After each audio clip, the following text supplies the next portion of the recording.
같이 기도드리겠습니다.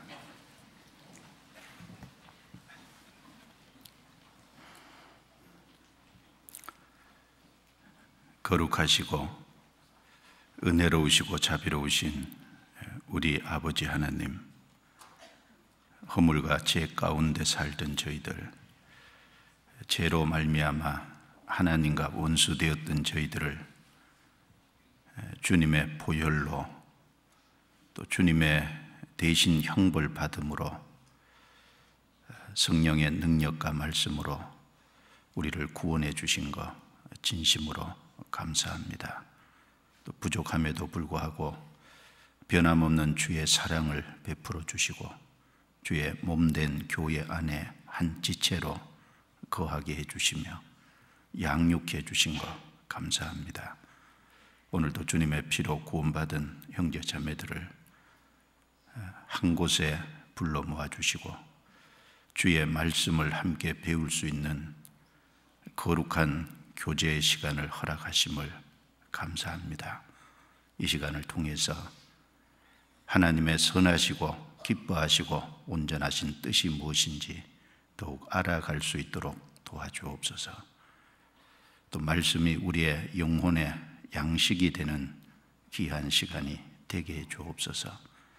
하나님의 말씀을 우리 심령 속에 깨닫게 도와주셔서 우리를 말씀 위에 굳게 세워주시고 하나님의 말씀이 위로와 힘이 될 수 있도록 도와주옵소서.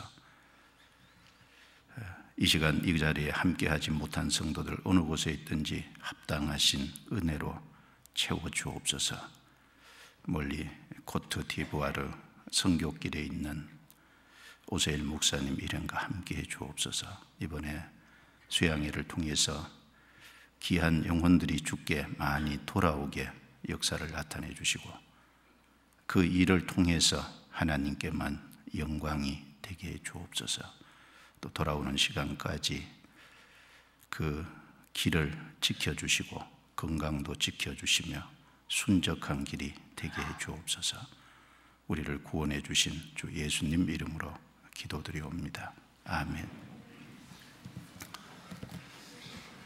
성경 로마서 5장을 찾겠습니다.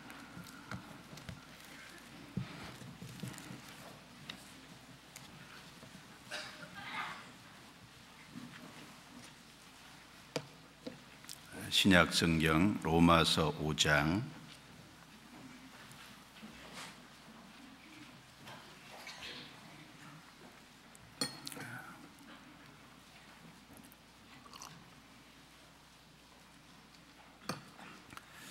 1절 말씀부터 11절 말씀까지를 제가 읽겠습니다.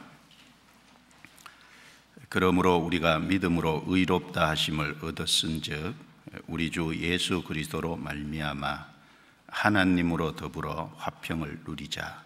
또한 그로 말미암아 우리가 믿음으로 서 있는 이 은혜에 들어감을 얻었으며 하나님의 영광을 바라고 즐거워하느니라. 다만 이뿐 아니라 우리가 환난 중에도 즐거워하나니 이는 환난은 인내를, 인내는 연단을, 연단은 소망을 이루는 줄 알미로다. 소망이 부끄럽게 아니함은 우리에게 주신 성령으로 말미암아 하나님의 사랑이 우리 마음에 부은 바 됨이니 우리가 아직 연약할 때에 기약대로 그리스도께서 경건치 않은 자를 위하여 죽으셨도다.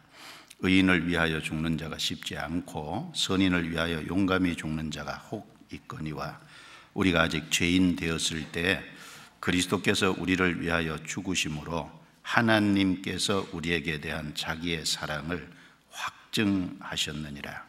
그러면 이제 우리가 그 피를 인하여 의롭다 하심을 얻었은즉 더욱 그로 말미암아 진노하심에서 구원을 얻을 것이니 곧 우리가 원수 되었을 때 그 아들의 죽으심으로 말미암아 하나님으로 더불어 화목되었은즉 화목된 자로서는 더욱 그의 살으심을 인하여 구원을 얻을 것이니라. 이뿐 아니라 이제 우리로 화목을 얻게 하신 우리 주 예수 그리스도로 말미암아 하나님 안에서 또한 즐거워하느니라. 크기까지입니다. 오세일 목사님 일행이 가나 코트디부아르 선교길에 계십니다. 아프리카고 덥고 또 어려운 일정이 될 텐데 지금은 가나 수양회를 마치고 코트디부아르로 이동을 해서 아마 금주 주말쯤에 코트디부아르 수양회가 아마 금토일 이렇게 진행이 될 겁니다. 그래서 기도를 같이 해 주시기를 바랍니다. 오늘은 구원의 축복과 확신의 근거라는 제목으로 로마서 5장 1절부터 11절 말씀을 함께 상고해 보려고 합니다. 로마서 5장 1절부터 11절 말씀은 믿음으로 의롭다 함을 얻은 사람의 축복, 그리고 소망의 확신의 근거, 이 두 가지를 큰 제목으로 잡을 수 있겠습니다. 로마서 5장 1절을 보시면, 그러므로 우리가 믿음으로 의롭다 하심을 얻었은즉, 믿음으로 의롭다 하심을 얻은 사람들의 축복이 무엇인지를 1절부터 4절까지 말씀을 하고 있습니다. 또 5절, 소망이 부끄럽게 아니함은, 구원을 받은 사람은 천국 갈 소망이 부끄럽지 않습니다. 즉 천국 갈 소망이 확실하다는 겁니다. 그리고 천국에 들어갈 뿐 아니라 이제 그 앞에 영광을 바라고 즐거워하느니라 그랬으니까 천국에 들어가는 동시에 영광을 얻을 그 소망이 이제 확실한 겁니다. 그래서 5절부터 11절 말씀까지는 영광의 소망이 확실한 그 확신의 근거가 무엇인지를 이제 말씀을 하고 있습니다. 그래서 오늘 제목을 좀 줄여서 구원의 축복과 소망의 근거, 이렇게 확신의 근거, 이렇게 제목을 좀 잡아봤습니다. 먼저 개요를 잠깐 좀 말씀드리고 구체적으로 이제 살펴보겠습니다. 이 로마서 5장 시작이 그러므로로 시작을 하고 있습니다. 로마서 5장 시작이 그러므로라는 말씀은 이 앞에 로마서 1장부터 4장 전체를 사실은 그러므로라는 단어가 받고 있습니다. 앞에 내용을 좀 보면, 먼저 로마서 1장 1절부터 17절까지는 로마서 서론에 해당이 됩니다. 그런데 그 중에 로마서 1장 16절 17절 말씀을 보면, 내가 복음을 부끄러워하지 아니하노니 이 복음은 모든 믿는 자에게 구원을 주시는 하나님의 능력이 됩니다. 첫째는 유대인에게요, 다음은 헬라인에게로다. 복음에는 하나님의 의가 나타나서 믿음으로 믿음에 이르게 하나니, 기록된 바 오직 의인은 믿음으로 말미암아 살리라 함과 같으니라. 로마서 1장 그 서문 서론격의 제일 마지막에 그 두 구절 말씀이 기록되어 있습니다. 바울 사도는 복음을 부끄러워하지 않았습니다. 복음을 전하는 것을 아주 기쁘게 생각했고, 또 담대하게 어떤 환난과 역경이 있어도 굴하지 않고 복음을 전했습니다. 그 이유를 두 가지를 말씀하고 있는 겁니다. 복음은 모든 믿는 자에게 구원을 주시는 하나님의 능력이 된다고 했습니다. 복음은 회개하고 믿는 사람은 누구든지 하나님이 구원을 이제 베풀어 주시는 그 복음에는 하나님의 능력이 담겨 있다는 겁니다. 그리고 복음에는 하나님의 의가 나타나 있습니다. 그래서 복음을 믿음으로 구원을 받고, 즉 의롭다 하심을 받고, 또 믿음으로 생을 이제 살아갑니다. 그래서 그 두 가지 때문에 복음을 부끄러워하지 않고 복음을 담대하게 전한다는 것을 이제 밝히고 있습니다. 그런데 사람들은 그 복음을 받아들여야 될 필요성을 잘 알지 못하지 않습니까? 그래서 이제 로마서 1장 18절부터 로마서 3장 20절까지 말씀은 왜 복음을 받아들여야 되느냐, 그 필요성에 대해서 이제 말씀을 한 내용입니다. 구체적인 내용은 유대인, 이방인 누구든지 사람은 죄 아래 있고 또 율법 아래 있고 그리고 심판 아래 있고 그리고 하나님 앞에 영원한 형벌을 받을 수밖에 없는 그런 형편에 있기 때문에 복음을 받아들여야 된다는 유대인, 이방인 누구든지 죄 아래 있다는 말씀을 1장 18절부터 3장 20절까지 길게 말씀을 하고 있습니다. 그래서 그 로마서 3장 19절 20절 말씀에 우리가 잘 아는 내용처럼 우리가 알거니와 무릇 율법이 말하는 바는 율법 아래 있는 자들에게 말하는 것이니 이는 모든 입을 막고 온 세상으로 하나님의 심판 아래 있게 하려 함이니라. 그러므로 율법의 행위로 의롭다 하심을 얻을 육체가 없나니 율법으로는 죄를 깨달음이니라. 사람은 이제 율법 아래에서 죄를 깨닫고 죄가 있으므로 선하다는, 또 내가 지옥을 왜 가냐는 이런 말을 못하게 되어 있습니다. 그리고 하나님의 심판을 받아야 될 위치 아래에 있다는 걸 분명히 이제 말씀을 한 이후에 로마서 3장 21절부터 이제 로마서 5장 21절까지, 로마서 5장 끝까지는 사람이 의롭다 하심을 얻는 것은 행위가 아니라 믿음이라는 것을 말씀하고 있습니다. 또 믿음으로 의롭다 함을 얻은 그 결과, 축복이 무엇인지를 또 자세히 말씀을 하고 있습니다. 그래서 로마서 3장 21절 말씀에 보면 이제는 율법 외에 하나님의 한 의가 나타났으니, 이제는 율법을 행해서 의롭다 함을 받는 것이 아니라 하나님께서 믿음으로 의롭다 하심을 받는 한 길을 하나님이 준비해 놓으셨다는 것을 말씀합니다. 이제는 그 말은 상황이 바뀌었다는 거죠. 상황이 변화됐다는 겁니다. 그래서 22절에 곧 예수 그리스도를 믿음으로 말미암아 모든 믿는 자에게 미치는 하나님의 의인이 차별이 없느니라.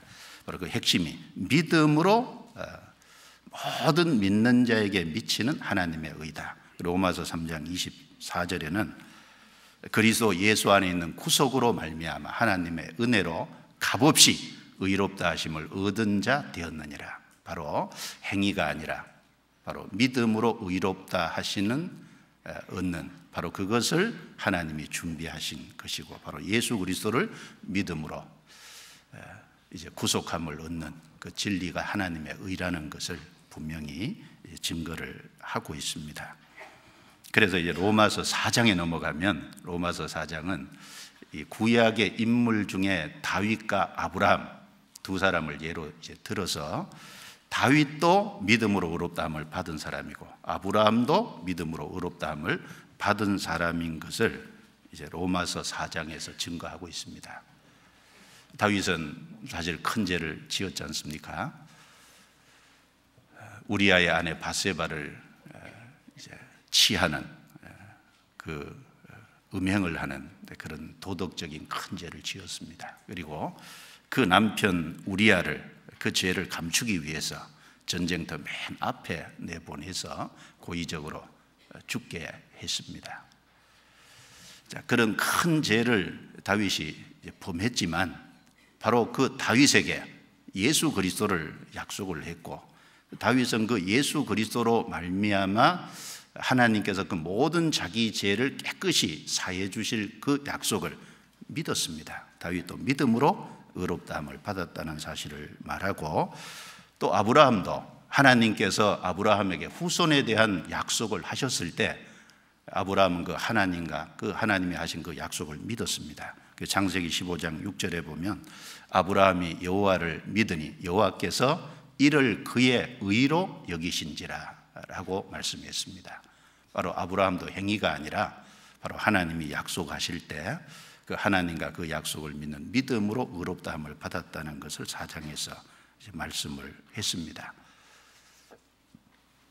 그래서 행위가 아닌 믿음으로 의롭다함을 받는다는 사실을 이야기 이제 하고 난 이후에 5장으로 넘어와서는 이 5장 내용은 믿음으로 의롭다 하심을 얻은 사람들의 축복, 그리고 소망의 확신의 근거, 이것에 대해서 이제 말씀을 하고 있습니다.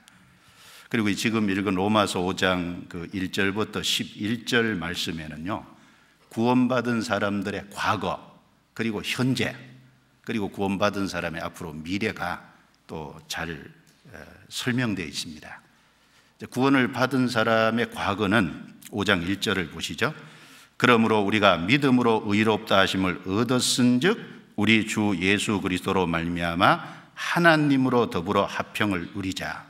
구원을 받은 사람의 과거는 믿음으로 의롭다 하심을 얻었다는 겁니다. 이미 그건 과거의 사실이 되는 거죠. 그리고 여기 화평을 누리자, 이 말씀은 화평이 이루어졌기 때문에 화평을 누리자고 말하는 겁니다. 그러므로 구원받은 사람의 과거는 이미 하나님과 화목이 된 상태라는 겁니다. 그래서 구원받은 사람은 의롭다 하심을 이미 받은 사람이고, 이미 하나님과 화목이 된 것이 그리스도인에게 이루어진 구원받은 사람의 과거라는 겁니다. 그럼 구원받은 사람의 현재는 뭘까요? 현재는 여기 몇 가지를 말씀하죠. 화평을 누리자. 현재는 하나님과 화평을 누리는 삶을 살아야 된다는 겁니다. 그리고 구원받은 사람의 현재는 2절에 구원받은 사람은 믿음으로 하나님의 은혜 가운데 들어왔기 때문에 현재 믿음으로 그 은혜 위에 서 있다는 겁니다. 구원받은 사람의 현재는 그 은혜 위에 서 있는 것이 현재 모습입니다. 그리고 구원받은 사람의 또 현재는 3절에 우리가 환난 중에도 즐거워하나니 이는 환난은 인내를, 인내는 연단을, 연단은 소망을 이루는 줄 알미니라. 그래서 구원받은 사람의 현재는 환난 중에도 즐거워한다는 겁니다. 그리고 구원받은 사람의 현재는 11절에 이뿐 아니라 이제 우리로 화목을 얻게 하신 우리 주 예수 그리스도로 말미암아 하나님 안에서 또한 즐거워하느니라.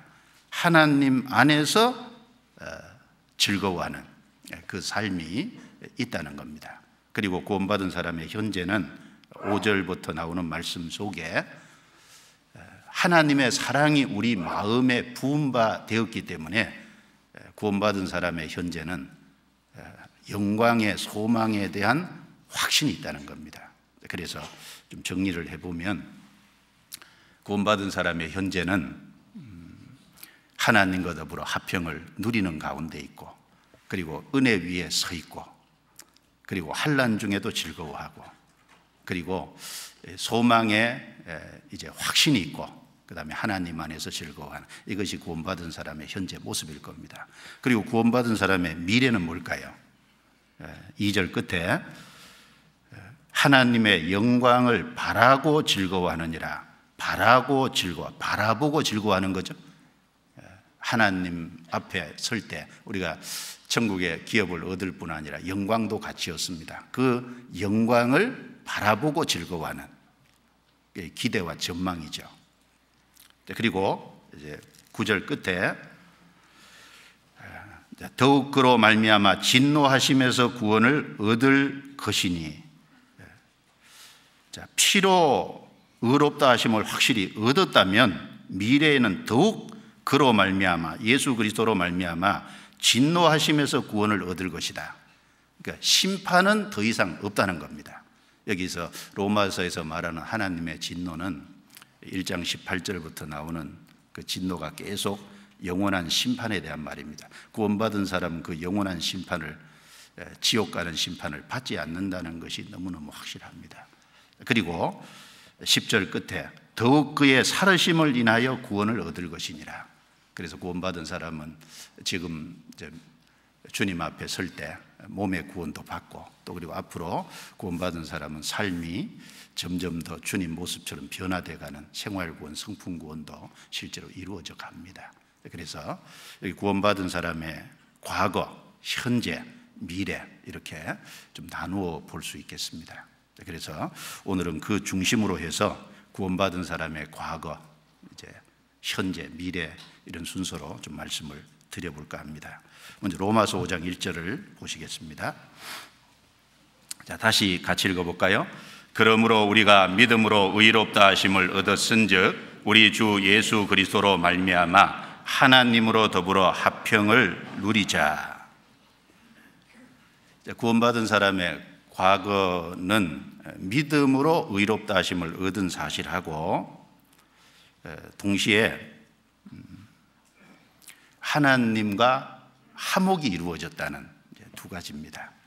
여기 믿음으로 의롭다 하심을 얻었은즉 9절에는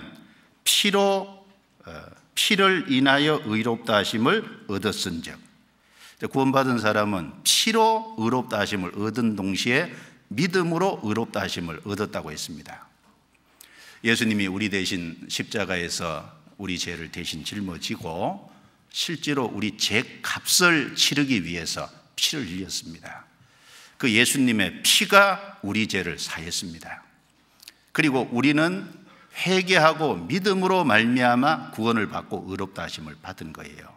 그래서 피로 된 동시에 단 우리 것으로 수용하는 단 하나의 방법은 믿음이라는 겁니다. 행위가 아닙니다. 그래서 구원을 받은 사람은 죄사함을 확실히 받은 사람입니다.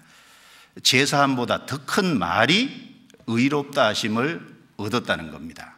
로마서는 주로 죄사함 받았다는 측면보다는 의롭다 하심을 받았다, 이 말을 많이 사용을 하고 있습니다. 죄사함 받았다는 말은 말 그대로 우리의 모든 죄를 예수님의 피 값이 지불됐기 때문에, 죽으심으로 우리 죄를 해결하셨기 때문에 우리 죄를 용서받았다라는 측면을 말한 겁니다. 자, 그런데 의롭다 하심을 받았다는 것은 의로운 일을 한 사람처럼 인정해 준다는 말입니다. 의롭다 하심을 받았다는 말은 하나님의 말씀, 즉 하나님의 모든 법을 다 지킨 사람으로 인정해 준다는 말이니까 죄사함 받았다는 말보다 의롭다함을 받았다는 말은 훨씬 더 큰 말이라는 겁니다. 그래서 사복음서에도 보면 죄사함 받았다, 의롭다 하심을 받았다, 이 말을 같이 사용하고 있습니다. 예를 들면 예수님께서 중풍병이 걸린 사람을 침상채로 사람들이 메고 왔을 때 그 중풍병자에게 마가복음 2장 5절 말씀에 보면 소자야 내 죄 사함을 받았느니라 라고 말씀을 하셨습니다. 그런데 누가복음 9장 18장 9절부터 14절 말씀에 보면 바리새인 세리 두 사람이 하나님 앞에 기도하러 올라가서 기도하는 내용이 나옵니다. 그런데 거기 세리가 하나님이여 불쌍히 여기옵소서 나는 죄인이로소이다. 누가복음 18장 14절에 보면 이 사람이 저보다 의롭다 하심을 받고 집에 내려갔느니라. 이 사람 세리가 저 사람 바리새인보다 의롭다 하심을 받고 집에 내려갔다. 거긴 의롭다 하심을 받았다는 말씀을 사용을 하고 있습니다. 자, 로마서 4장 그 앞에 25절을 보겠습니다. 25절 같이 읽겠습니다. 예수는 우리의 범죄함을 위하여 내어줌이 되고 또한 우리를 의롭다 하심을 위하여 살아나셨느니라. 자, 이 말씀에 죄사함과 의롭다 하심을 받은 두 가지가 다 말씀되어 있죠. 범죄함을 위하여 내어줌이 됐다. 의롭다 하심을 위하여 부활하셨다. 예수님은 우리의 죄 때문에 십자가에 내어주신 바 됐습니다. 우리의 죄를 대신 짊어지고 우리 대신 피를 흘리셨습니다. 그래서 우리의 모든 죄값을 지불하셨습니다. 또한 의롭다 하심을 위하여 여기 부활하셨다고 말씀했는데 예수님의 십자가는 우리 죄를 해결했고 예수님의 부활은 하나님 편에서 우리 모든 죄를 예수님이 다 해결하셨다는 보증으로 하나님이 부활시킨 거지 않습니까? 그리고 또 하나 중요한 의미가 있습니다. 예수님의 부활은 예수님이 의로우심에 대한 하나님의 보증이라는 겁니다. 우리는 죄를 다 범했어요. 우리는 율법을 다 지키지 못했습니다. 철저히 범했습니다. 그런데 예수님은 율법을 다 지키셨습니다. 예수님은 33년의 생애를 통해서 말씀을 다 예수님 생애 속에 이루신 거예요. 예수님은 말씀을 어긴 것이 하나도 없습니다. 그가 비록 아들이시라도 하나님의 말씀에 순종하심으로 완전하시고 온전하시다는, 의로우시다는 증거를 스스로 나타내신 겁니다. 바로 예수님의 부활은 그 예수님의 의로우심에 대한 하나님 편에서의 보증이라는 겁니다. 예수님의 부활은 두 가지 의미가 있어요. 첫 번째는 우리 죄를 하나님 편에서 다 해결한 것을, 예수님이 해결한 것을 하나님 편에서 받아주셨다는 보증이고, 또한 동시에 예수님이 모든 말씀을 지키셨다는 예수님의 의로우심에 대한 하나님의 보증이라는 겁니다. 그 두 가지 의미를 같이 담고 있습니다. 그래서 이 사도행전 내용에 읽어보면요, 예수님의 부활을 언급할 때 예수님이 스스로 부활했다 이렇게 말씀하지 않았습니다. 하나님 편에서 예수님을 부활시켰다고, 주체가 하나님이고 예수님은 하나님 편에서 부활시켰기 때문에 부활됐다는 수동태를 취하고 있는 겁니다. 왜 그럴까요? 바로 우리 죄를 다 해결했다는 보증이며 예수님의 의에 대한 보증이기 때문에 하나님께서 부활시키신 것으로 이렇게 계속해서 말씀을 하고 있는 겁니다. 여기 접고요, 몇 군데 한번 찾아보겠습니다. 사도행전 2장.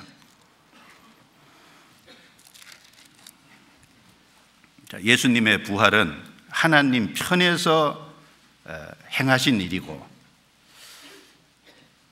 예수님 사도행전 2장 23절 24절 같이 읽어보겠습니다. 그가 하나님의 정하신 뜻과 미리 아신 대로 내어준 바 되었거늘 너희가 법 없는 자들의 손을 빌어 못 박아 죽였으나 하나님께서 사망의 고통을 풀어 살리셨으니 이는 그가 사망에게 매여 있을 수 없었습니다. 이 말씀에 하나님께서 살리셨으니, 2장 32절입니다. 또 같이 읽어볼까요? 이 예수를 하나님이 살리신지라 우리가 다 이 일의 증인이로다. 여기도 하나님이 살리셨다고 했습니다. 3장 15절에 생명의 주를 죽였도다. 그러나 하나님이 죽은 자 가운데서 살리셨으니 우리가 이 일의 증인이로라. 여기도 하나님이 살리셨으니. 4장 10절입니다. 너희와 모든 이스라엘 백성들은 알라. 너희가 십자가에 못 박고 하나님이 죽은 자 가운데서 살리신 나사렛 예수 그리스도의 이름으로 이 사람이 건강하게 되어 너희 앞에 섰느니라. 여기도 하나님이 죽은 자 가운데서 살리신 나사렛 예수, 하나님이 주체가 되셨죠. 그 다음에 5장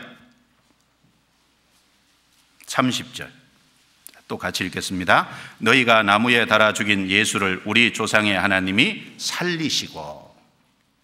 그래서 사도행전 내용에 계속 예수님의 부활을 하나님 편에서 살리신 것으로, 이루신 것으로, 예수님은 부활한 것이 능동태가 아니라 수동태로 계속 말씀이 되고 있습니다. 그것은 바로 우리 죄를 용서했다는, 다 갚으셨다는 하나님의 보증이고 예수님의 의로우심에 대한 하나님의 보증입니다. 그래서 이것은 우리에게 아주 중요한 의미가 있습니다. 자, 우리의 범죄는 이제 예수님에게 다 넘어갔다는 겁니다. 그래서 예수님이 십자가에서 다 해결하셨습니다. 이제 그 사실을 회개하고 믿을 때 예수님이 모든 말씀을 지킨 그 의로운 생애, 그 예수님의 의는 그 믿는 사람에게 넘겨주시는 거예요. 우리 죄는 예수님이 가져가시고 예수님의 의는 우리에게 넘겨주시고, 그래서 우리가 죄사함을 받은 동시에 의롭다 하심을 얻었다는 겁니다. 사실은 두 가지지만 한 가지입니다. 왜죠? 설명을 하자면 의미는 다르니까 두 가지지만 한꺼번에 이루어지는 거니까 사실은 한 가지 의미라는 겁니다. 죄사함을 받은 동시에 의롭다함을 받은 겁니다. 자, 사도행전 13장입니다. 그래서 구원을 받은 사람은 죄사함을 받은 동시에 의롭다 하심을 받은 사람입니다.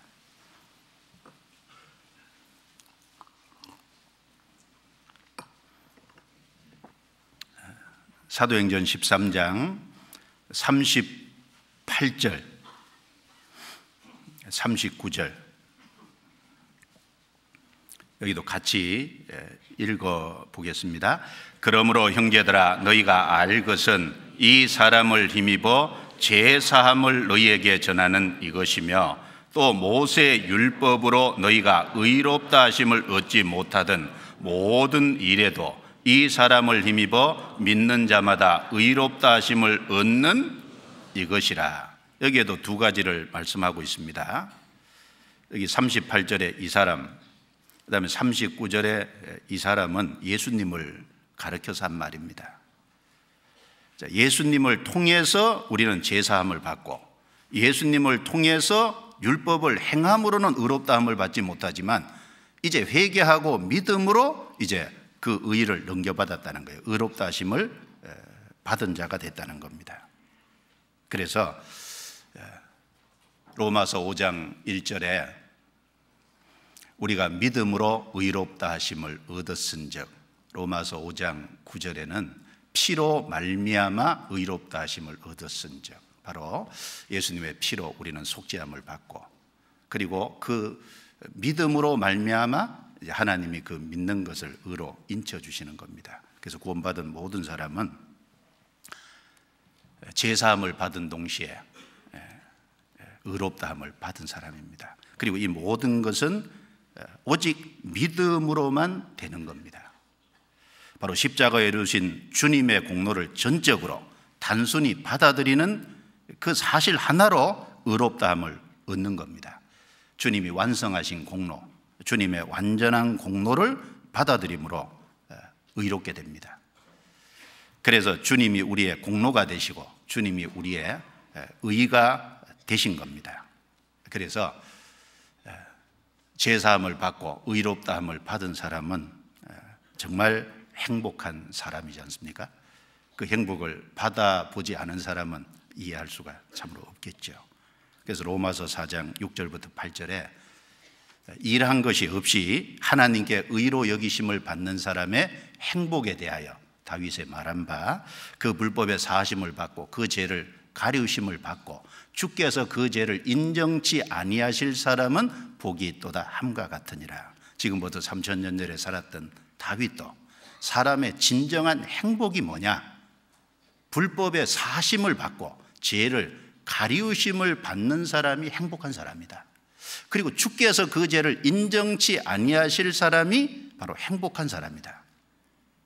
어떤 사람이 불법의 사하심을 받고 죄의 가리우심을 받습니까? 바로 예수님이 이루신 속죄의 사실을 믿는 사람이잖아요. 그 속죄의 사실을 믿는 사람의 그 죄를 주님이 인정치 않으시지 않습니까? 그 사람은 정말 행복한 사람인 겁니다. 그런 의미에서 이스라엘은 그 하나의 모형이죠. 신명기 33장 29절에 보면 이스라엘이여 너는 행복자로다. 여호와의 구원을 너같이 얻은 백성이 누구냐? 라고 말씀을 했어요. 바로 이스라엘 민족을 애굽에서 400년 종살이하던 그곳에서 하나님이 양의 피를 통해서 건져내시고 홍해를 통과하게 하시고 강야 40년을 거쳐서 가나안 땅에 이끌어 들이셨잖아요. 그것은 바로 죄의, 세상의, 마귀의 건세 아래 종로로 타는 우리를 구원하실 것의 하나의 모형이잖아요. 그 이스라엘을 가리켜서 이스라엘이여 너는 행복자로다. 자, 이스라엘이 행복자가 아니라 정말 행복자는 누굴까요? 구원받은 사람, 피로 의롭다 하심을 얻은 사람, 믿음으로 의롭다 하심을 얻은 사람. 그래서 우리는 제사함 받았을 뿐 아니라 동시에 의롭다 하심을 받았어요. 그러니까 행복자죠. 자, 그리고 구원을 받은 사람은 이미 하나님과의 화목이 이루어진 사람이에요. 로마서 5장 다시 넘겨보겠습니다.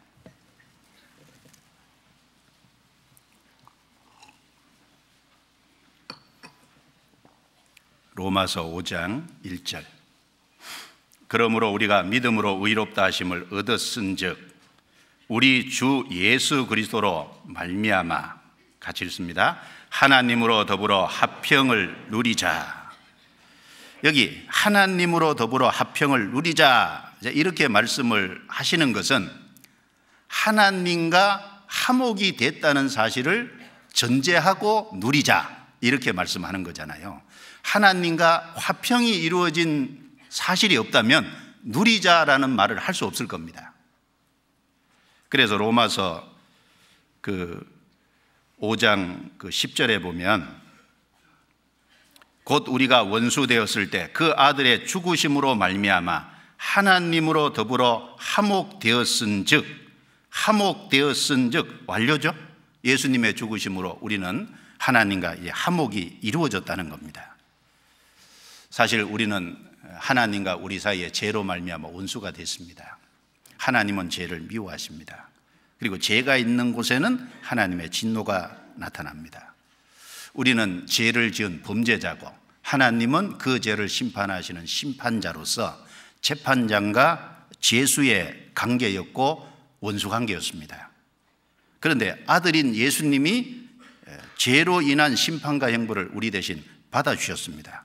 그래서 모든 죄값을 지불하셨기 때문에 하나님과 우리 사이에 가로막혀 있는 죄가 해결됐고, 그래서 하나님과 이제 화목이 이루어진 겁니다. 그래서 화목되었은즉 이라고 말씀을 했습니다. 그리고 이사야 54장 10절에 보면 이것을 가리켜서 화평케 하는 나의 언약은 옮기지 아니하리라 이렇게 말씀했습니다.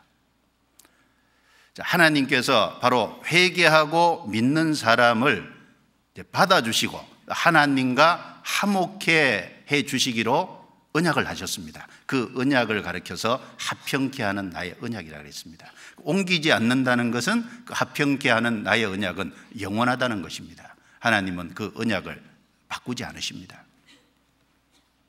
골로새서 1장 20절에도 그의 십자가의 피로 화평을 이루사 만물 곧 땅에 있는 것들이나 하늘에 있는 것들을 그로 말미암아 자기와 화목해 되기를 기뻐하심이라.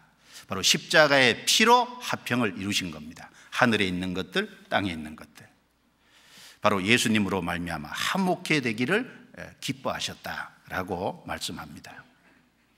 그래서 구원을 받은 사람은 의롭다 하심을 얻은 동시에 하나님과 화평이 이루어진 사람입니다. 그건 이미 구원받을 때 이미 이루어진 과거 사실이라는 거예요. 중요한 것은 구원받은 이후에 현재가 중요할 겁니다. 구원받은 이후 현재는 4가지 여기 말씀되어 있죠. 이제 하나님과 더불어 화평을 누려야 됩니다. 우리가 은혜 위에 서 있으니까 은혜를 더욱 누려야 될 겁니다. 그래서 하나님 안에서 즐거워하고 또 환난 중에서도 즐거워하는 그것이 성도의 현재 모습이라는 겁니다. 자, 여기서 이 화평을 누리자 이 말씀을 좀 생각을 해보겠습니다. 우리는 죄사함을 받고 의롭다 하심을 받고 하나님과 화평이 이미 이루어졌습니다. 그래서 우리 영혼에 평안과 만족이 실제로 있습니다. 그런데 그 상태에서 그냥 머물러 있으면 안 된다는 거예요. 그것으로만 만족하면 안 된다는 겁니다. 만족이 있는 것은 틀림없지만 그것으로만 만족하면 그게 합당치 않다는 거예요. 화평이 이루어졌으면 하나님과 더불어 화평을 누리고 살아야 된다는 겁니다. 왜 이 말씀을 하냐면 화평이 이미 이루어졌지만 화평을 누리자라고 강조한 것은 화평이 이루어진 사람 중에서도 화평을 누리지 못하는 사람들이 있기 때문에 하는 말씀입니다. 화평이 이루어진 사람이 다 화평을 누리고 산다면 하나님으로 더불어 화평을 누리자 이런 말씀을 할 이유가 없겠죠. 자, 우리가 예수님으로 말미암아 하나님으로 화평이 이루어진 사실하고 화평을 누리는 것은 또 다른 문제입니다. 화평이 이루어졌지만 화평을 누려야 됩니다. 예를 들어서 어떤 사람이 재물이 많아요. 그 사람이 재물을 많이 가진 것하고요, 그 사람이 가진 그 재물을 적절히 삶 속에 사용을 해서 생활 속에 사용을 해서 그 재물이 가져다주는 풍요를 누리는 것하고는 또 다른 문제잖아요. 재물을 많이 가졌다는 거하고 재물을 적절히 활용해서 그 재물이 가져다주는 풍요를 누리는 것하고는 좀 다른 문제입니다. 어떤 사람은 재물을 많이 가졌는데 그 재물을 활용해서 풍요를 누리지 못하는 사람도 많이 있잖아요. 아주 오래전의 얘기입니다. 어떤 사람이요, 한겨울에 자기 집에서 얼어 죽은 것이 발견이 됐어요. 실제 있었던 사건입니다. 그래서 이 사람이 죽었는데 이 사람 집에서 현금이요 수억이 나왔습니다. 근데 이 사람이 왜 자기 집에서 그것도 얼어 죽었냐 그 말이에요. 그 원인을 쭉 규명을 해보니까요, 이 사람이 돈을 쓰는 게 아까운 거예요. 그래서 전기회사에다 전화를 걸어서 아까우니까 끊어달라 그랬대요. 그리고 그날이 밤이 추운 날인데 석유 난로에 들어가는 석유가 아까워서요 끄고 주무시다가 죽었어요. 또 얼어 죽었습니다. 이 사람 돈은 많은데 그걸 적절히 활용해 가지고 누리지는 못한 사람이잖아요. 재물이 많은 거하고 재물을 누리는 것은 다른 문제지 않습니까? 어떤 사람이 농사를 짓기 위해서요 좋은 농기계를 들여왔어요. 좋은 농기계를 가진 거하고 그 좋은 농기계를 잘 활용해서 농사에 필요한 수확을 얻는 거하고는 좀 다른 문제잖아요. 좋은 농기계를 가졌지만 농기계를 사용하는 법을 몰라서 사용을 못한다면 누리지는 못하는 거지 않습니까? 자동차를 샀어요. 그 자동차를 가졌다는 거하고 그 자동차를 가졌는데 그걸 적절하게 운전을 하고 활용해서 삶의 편리함을 좀 누려야 될 텐데 운전면허증이 없어요. 운전면허증이 있어도 자동차를 운전할 줄 몰라요. 그럼 자동차 가진 것이 무슨 소용이 있겠어요? 누리지는 못하지 않습니까? 그와 같이 우리 인생에 하나님이 우리에게 화평을 주신 것이 맞는데, 그리고 하나님께로부터 주어진 신령한 축복이 많이 있는데 그걸 누리지 못하는 경우가 많이 있다 그 말입니다. 재물이 있어도 재물을 누리지 못하는 것처럼요. 성경 몇 군데 한번 찾아보겠습니다. 전도서 6장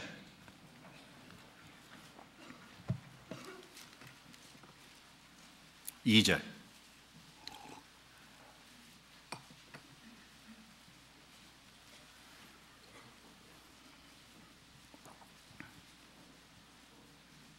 전도서 6장 2절 같이 읽겠습니다. 어떤 사람은 그 심령의 모든 소원에 부족함이 없어 재물과 부여와 종기를 하나님께 받았으나 능히 누리게 하심을 얻지 못하였으므로 다른 사람이 누리나니 이것도 헛되어 악한 병이로다. 어떤 사람이 재물과 부여와 종기를 하나님께 받았는데 그걸 누리지는 못해요. 그러면은 재물과 종기와 부여를 가진 것이 무슨 소용이 있겠습니까? 그와 같처럼 하나님이 예수 그리스도로 말미암아 우리와 하나님 사이를 화평케 해놓은 것은 화평을 누리도록 하기 위함인데 누리지 못한다면 그거 참 안타까운 일이지 않습니까?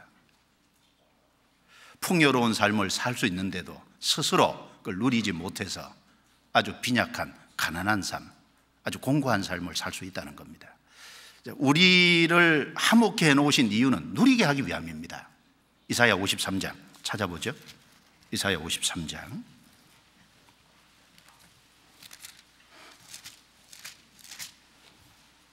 5절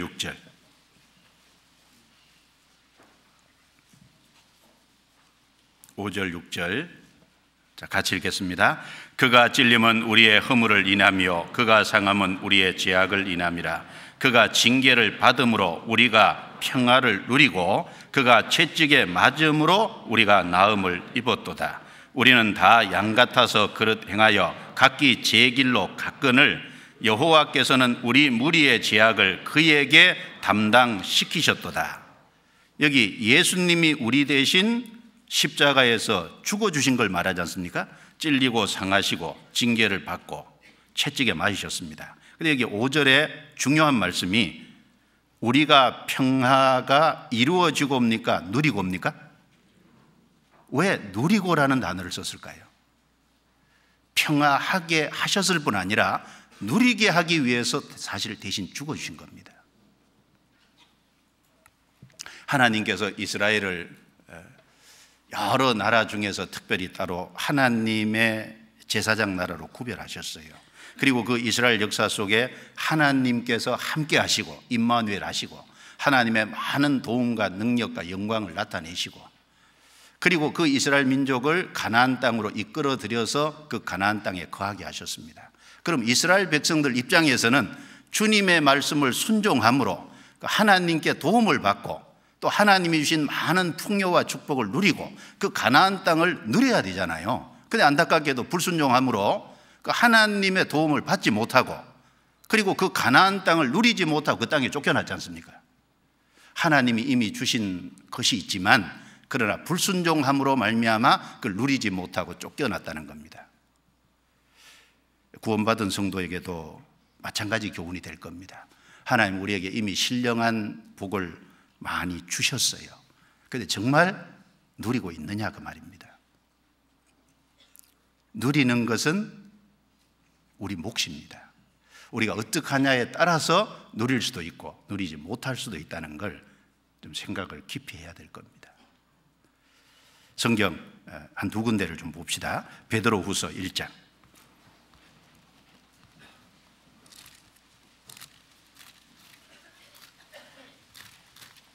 베드로후서 1장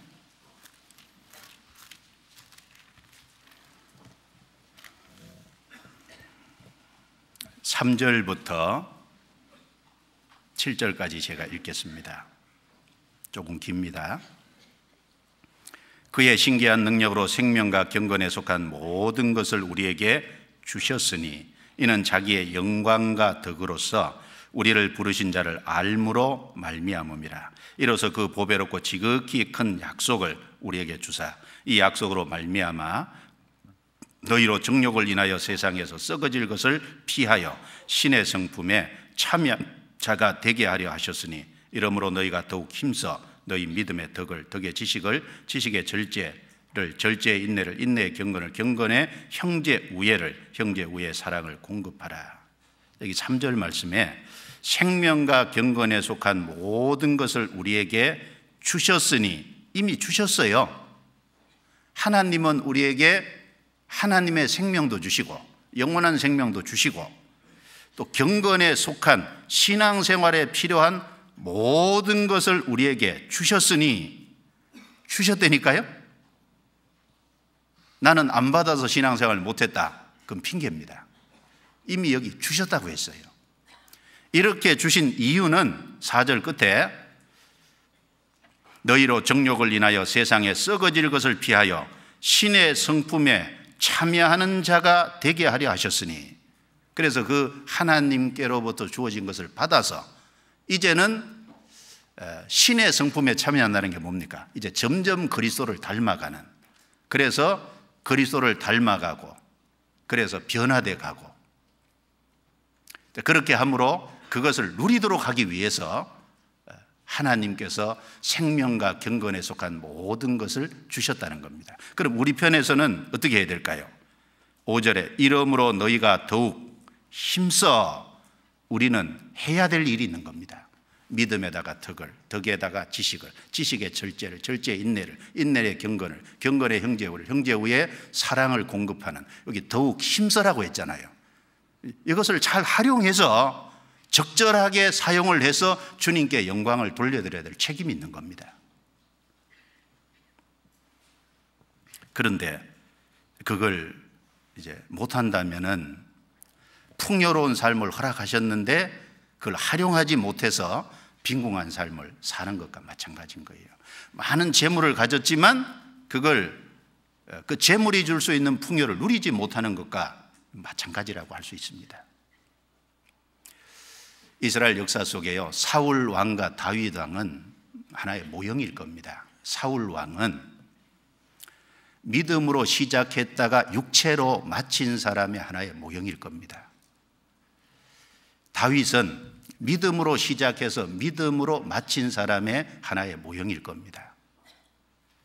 자, 두 사람은 이제 두 모형이 되는데, 사울은 하나님이 주신 풍요와 하나님께로부터 주어지는 많은 것을 그 하나님과의 바른 관계를 유지하지 못함으로 인해서 누리지 못했잖아요.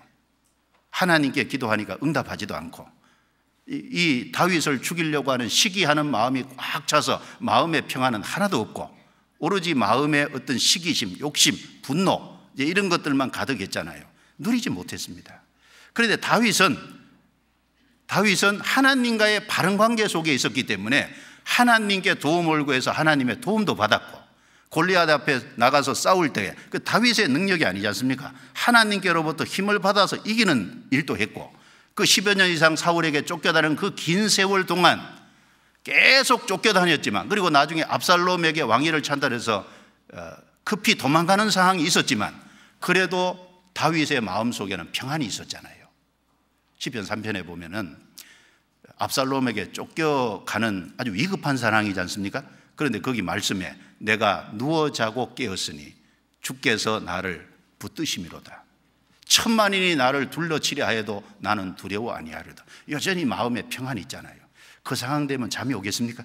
근데 누워 자고 깼다 그랬거든요. 그 상황에서도. 사울은 주어진 것을 누리지 못했지만 다윗은 주어진 것을 누리고 살았습니다.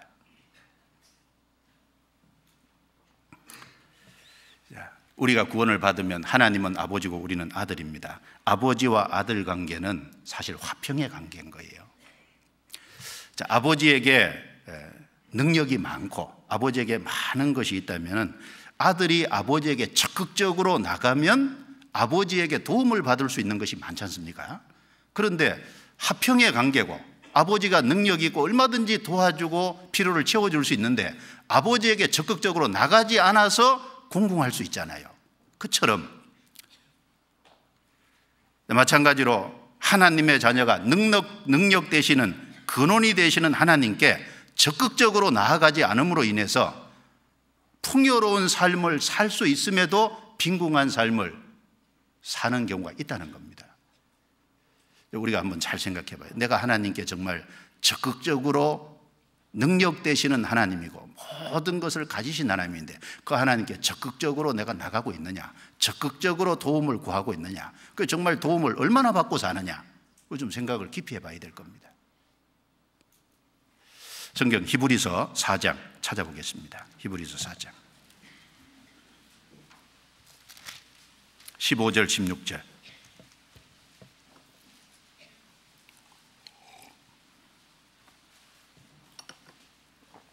(15절) (16절) 같이 읽겠습니다. 우리에게 있는 대제사장은 우리의 연약함을 체휼하지 아니하는 자가 아니요 모든 일에 우리와 한결같이 시험을 받은 자로 돼 죄는 없으시니라. 그러므로 우리가 긍휼하심을 받고 때를 따라 돕는 은혜를 얻기 위하여 은혜의 보좌 앞에 담대히 나아갈 것이니라. 여기 때를 따라 돕는 은혜라는 말씀이 나옵니다. 하나님은 일마다 때마다 우리에게 은혜로 도와주십니다. 그런데 하나님은 쌓아두신 은혜가 있고 하나님은 모든 재원을 갖고 계시고 하나님은 능력의 근원이신데, 그런데 우리가 자녀로서 아버지 아들 화평의 관계가 이루어졌는데 적극적으로 나가지 않아서, 적극적으로 도움을 구하지 않아서 얻지 못하는 것이 많이 있다 그 말입니다. 그리고 또 아버지 앞에서 아들답게 행동하지 못함으로 인해서 화평을 누리지 못하는 경우가 있을 수도 있잖아요. 아버지 앞에서 아들이 잘못된 행동을 함으로 아버지가 줄 수 있는데 안 주는 것이 있을 수 있잖아요. 성경 레위기 21장 찾아보겠습니다. 레위기 21장. 레위기 21장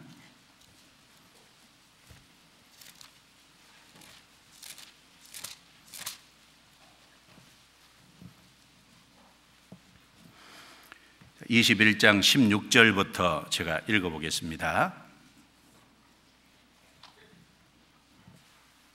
16절부터 제가 읽어보겠습니다. 21장 16절.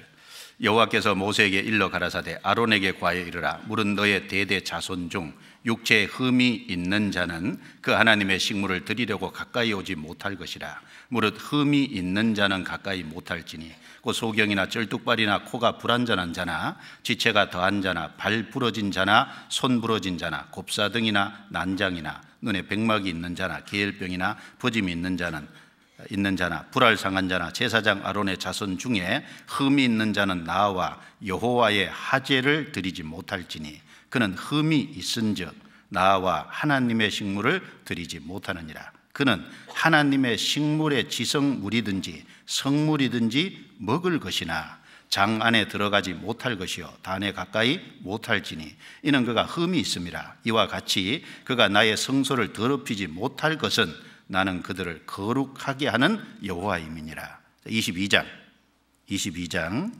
보세요. 22장 5절입니다. 무릇 사람을 부정하게 하는 벌레에 접촉된 자는, 무슨 부정이든지 사람은 더럽힐 만한 자에게 접촉된 자, 곧 이런 것에 접촉된 자는 저녁까지 부정하니 몸을 물로 씻지 아니하면 성물을 먹지 못할지며 해질 때에야 정하리니 그 후에 성물을 먹을 것이라. 이는 자기의 응식이 됨이니라. 자, 이 레위기 21장 22장은요 제사장의 규례에 대한 말씀이에요.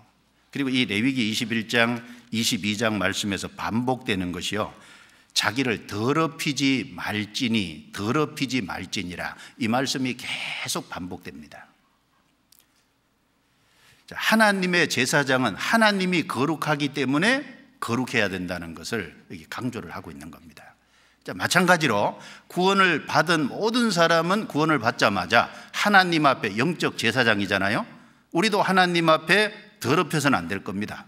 하나님이 거룩하시니까 우리도 당연히 거룩해야 돼요. 자, 그런데 여기 생각을 해보고 싶은 것이, 자, 제사장으로 태어나면요 아론의 자손으로 태어나면 나이가 들었건 젊었건 그리고 신체의 결함이 있든 없든 아론 자손 제사장이라는 사실은 변함이 없어요. 후손으로 났으면 아론과 연결됐기 때문에 하나님의 제사장이라는 것은 틀림없고 신체에 결함이 있어도 그걸 파기할 사람은 아무도 없습니다. 마찬가지로 우리가 예수 그리스도의 죽음과 부활에 연합돼서 제사함 받고 의롭다 하심을 받았으면 영적으로 하나님의 제사장입니다. 그걸 깨뜨릴 사람은 아무것도 없어요. 깨뜨릴 것도 아무것도 없습니다. 아무도 깨뜨리지 못합니다. 그런데 문제는 여기 아론 후손 제사장이지만 여기 신체에 문제가 있는 사람은 그 성물을 먹을 수는 있지만 제단을 가까이서 하나님께 거룩한 봉사를 하는 건 할 수 없다는 거예요. 그리고 또 특별한 죄가 있을 때는 일정 기간 동안 그 성물 자체도 먹을 수 없는 문제가 생깁니다. 이건 우리에게 교훈이 되지 않습니까? 구원을 받아서 하나님과 화목이 돼 있는데, 화목이 이루어져 있는데 다 동일하게 화목을 다 누리고 사는 건 아니지 않습니까? 어떤 사람은 쉽게 말하면 식물 먹는 것은, 예를 들면 이렇게 수요일 와서 주일 와서 구역 모임 조모임 가서 말씀에 참여하는 것이 아마 식탁에 참여하는 거니까 식물이 먹는 것이 될 거예요. 그런데 주님 앞에 깨끗이 못한 사람은 봉사할 수는 없잖아요. 그렇지 않습니까? 어떤 사람은 잘못된 죄를 보면서 그 봉사의 위치가 박탈당할 수도 있습니다. 그리고 하나님 앞에 특별한 죄를 지으면 일정 기간 그 수요일이나 주일이나 어떤 거룩한 모임, 식탁에 식물을 먹는 곳에 참여 못하게 할 수도 있어요. 징계로, 근신으로.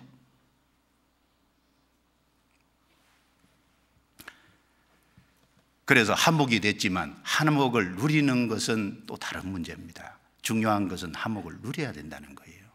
한몫하게 하신 목적은 한몫을 누리게 하기 위함입니다.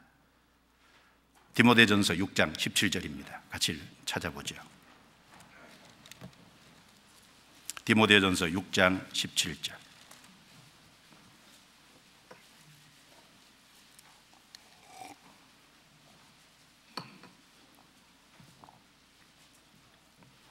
6장 17절 같이 읽겠습니다. 내가 이 세대의 부한 자들을 명하여 마음을 높이지 말고 정함이 없는 재물에 소망을 두지 말고 오직 우리에게 모든 것을 후히 주사 누리게 하시는 하나님께 두며 됐습니다. 따라해 주시겠습니까? 우리에게 모든 것을 후히 주사 누리게 하시는 하나님.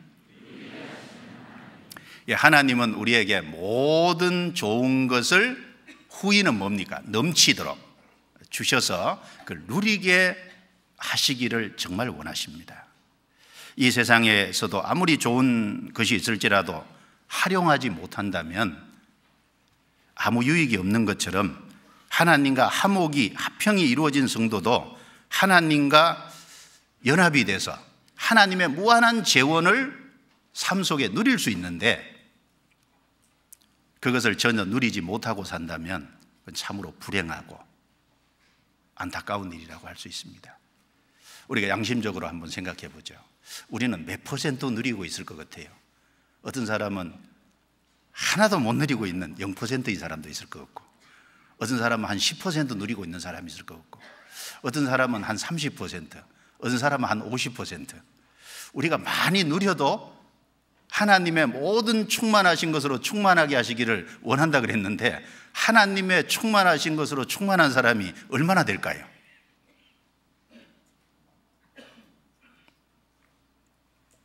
이제 우리는요, 의롭다함을 받고 하나님과 합평관계에 있으므로요, 하나님의 것을 누릴 수 있는 특별한 특권을 받은 사람이라고 할 수 있습니다. 세상 사람들은 그 누릴 수 없는 거잖아요. 그런데 우리는 누릴 수 있는 특권을 정말 받았거든요.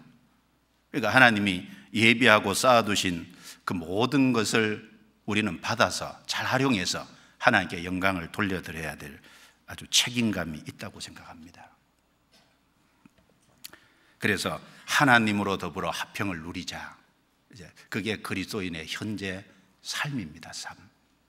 자, 로마서 5장 다시 넘겨보겠습니다.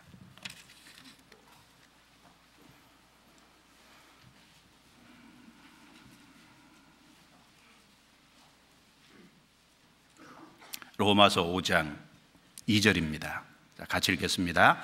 또한 그로 말미암아 우리가 믿음으로 서 있는 이 은혜에 들어감을 얻었으며 하나님의 영광을 바라고 즐거워하느니라.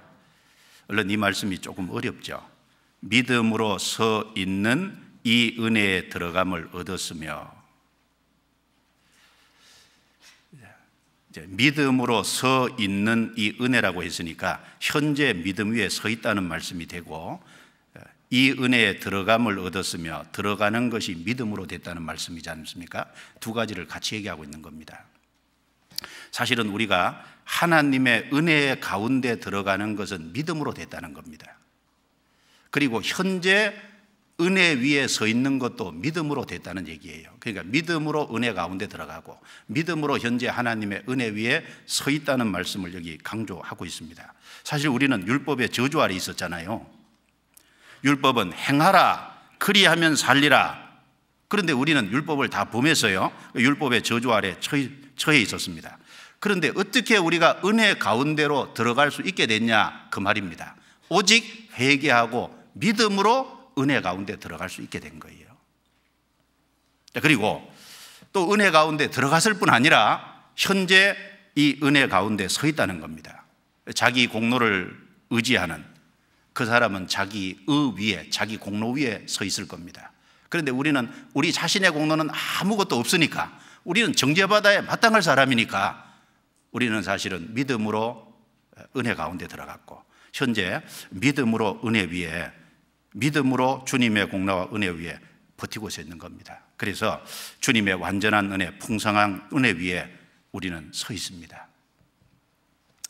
은혜 위에 서 있다는 말씀은 또 이런 의미도 될 겁니다. 우리가 살아가는 삶은 은혜의 법칙의 지배 아래에 있다, 이런 말씀이 될 겁니다. 로마서 6장 한 장 넘겨서 14절 15절입니다. 14절 15절 같이 읽어보겠습니다. 죄가 너희를 주관치 못하리니 이는 너희가 법 아래 있지 아니하고 은혜 아래에 있음이니라. 그런즉 어찌하리요? 우리가 법 아래 있지 아니하고 은혜 아래 있으니 죄를 지으리요? 그럴 수 없느니라. 법 아래 있지 아니하고 율법의 정죄 아래 있지 아니하고 그 말씀이거든요. 우리는 이제 율법의 정죄에서는 벗어났잖아요. 이제 은혜 아래, 즉 은혜의 법칙에 지배를 받고 산다는 겁니다. 구원받은 사람은 은혜 위에 서 있고 은혜의 법칙에 지배를 받고 살고, 사실 이 구약 시대에는 이 성전을 좀 생각해 보면 이방인은 성전 출입 금지지 않습니까? 그리고 구약 시대 여인들은 이제 여인의 뜰이라고 하는 것 더 이상 안으로 못 들어가거든요. 그리고 레위 사람들이 아닌 이스라엘 사람일지라도 안뜰에는 못 들어가잖아요. 거기 레위 지파만 들어가니까. 그리고 제사장들은 제일 깊은 지성소까지 들어가지 않습니까? 레위 지파라도 제사장이 아니면 지성소는 못 들어가는 거예요. 그런데 예수님이 십자가에 죽으심으로 휘장을, 가로막혀 있는 휘장을 위로부터 아래까지 쫙 찢어버렸으니까 이제 누구든지 회개하고 믿으면 은혜 안에 뛰어 들어갈 수 있습니다. 그리고 들어갈 뿐 아니라 우리는 그 위에 서 있고 은혜의 법칙에 지배를 받고 사니까 얼마나 감사한 일입니까? 그러니까 누구든지 회개하고 믿으면 들어갈 수 있는 너무너무 큰 은혜가 베풀어져 있는데, 그런데 이 은혜에 들어가지 못하는 사람은 이 사람은 정말 불행한 사람이라고 할 수 있습니다. 그래서 히브리서 12장 15절에 너희는 돌아보아 하나님의 은혜에 이르지 못하는 자가 있는가 두려워하고, 은혜에 이르지 못하는 자가 있는가 두려워하고, 회개하고 믿으면 들어가는데 단순히 자기 의를 의지하지 않고 주님의 공로를 의지하고 뛰어 들어가면 되는데 그거 안 들어가는 거예요. 그래서 우리 중에도 그런 사람이 있을까 봐 걱정되잖아요. 천국 가면은 다 만날 수 있을까? 못 만나면 어쩌지? 그런 생각이 들지 않습니까?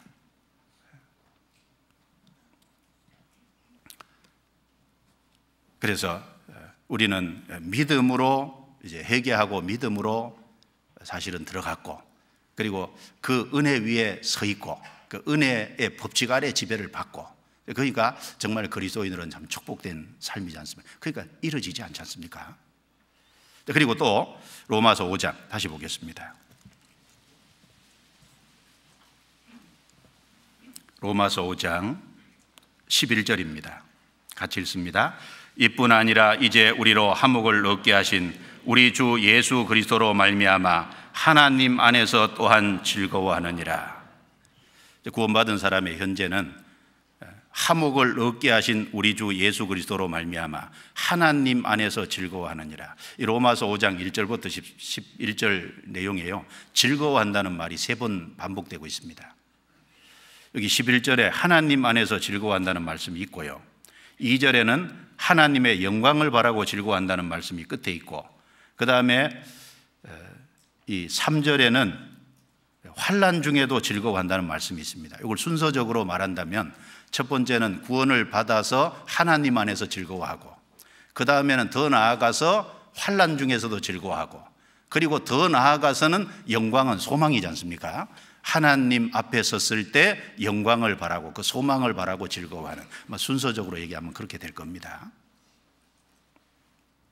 그래서 구원받은 사람은 화목되었기 때문에, 믿음으로 의롭다 하심을 받았기 때문에 사실은 즐거워합니다. 구원받은 사람은 지옥에서 건진받았잖아요. 이 생활을 이제 하면서요, 내가 지옥에서 건진받았다. 그 지옥이 세세토록 고통받는 곳이지 않습니까? 영원한 불못입니다. 불이 꺼지지 않는 못이라고 했지 않습니까? 내가 거기에 영원히 들어가야 마땅한 존재인데 거기서 건진받았다는 사실을 이걸 마음에 새기고 마음에 자꾸 일깨우면요, 그 어떻게 기쁨이 없을 수 있냐는 거예요. 진짜 건짐을 받은 사람은 그 지옥에서 건진받은 그 사실 하나만이라도 얼마든지 즐거워할 수 있는 거예요. 그리고 지금 현재 하나님과 화목을 누리는 삶을 살고 있고, 그리고 지금 현재 은혜 위에 서 있고 주님의 많은 재원을 우리가 누리고 있으니까 감사하고 즐거울 수밖에 없잖아요. 그 성경에서도 항상 기뻐하라. 그럼 하나님께서 항상 기뻐하라고 했을 때 항상 기뻐할 것이 없는데 기뻐하라고 말하지 않았을 거 아니에요. 육신적으로는 말할 수 없이 어렵고 힘든 상황이 있을지라도 지옥에서 건진받은 사실 때문에 즐겁고 주님이 함께 한다는 사실 때문에 즐겁고 영원한 소망 때문에 즐거워할 수 있지 않습니까? 그러니까 그리스도인이 지나치게 우울하고 그리스도인이 지나치게 침륜에 빠져 있고 그리스도인이 그렇게 하는 것은 정말 합당치 않은 거라고 생각합니다. 왜냐하면 기뻐할 수 있는 것을 주셨거든요. 여기도 틀림없이 구원받은 성도 특징이 뭐냐? 화목을 얻게 하신 우리 주 예수 그리스도로 말미암아 하나님 안에서 또한 즐거워하느니라. 하나님 안에서 즐거워하는 즐거움이다. 세상이 아닙니다. 하나님 안에서 즐거워한다는 것이 뭐예요? 하나님이 허락하신 안에서, 하나님의 뜻 안에서 살아가면서 그 안에 즐거워하는 즐거움이 있잖아요. 이건 아파트 사가지고 많이 남아서 즐거워하는 게 아닙니다. 하나님 안에서 즐거워하는 거예요.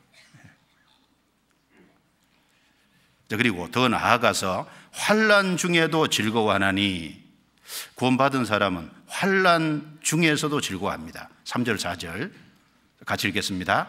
다만 이뿐 아니라 우리가 환난 중에도 즐거워하나니 이는 환난은 인내를, 인내는 연단은, 연단은 소망을 이루는 줄 알미로다.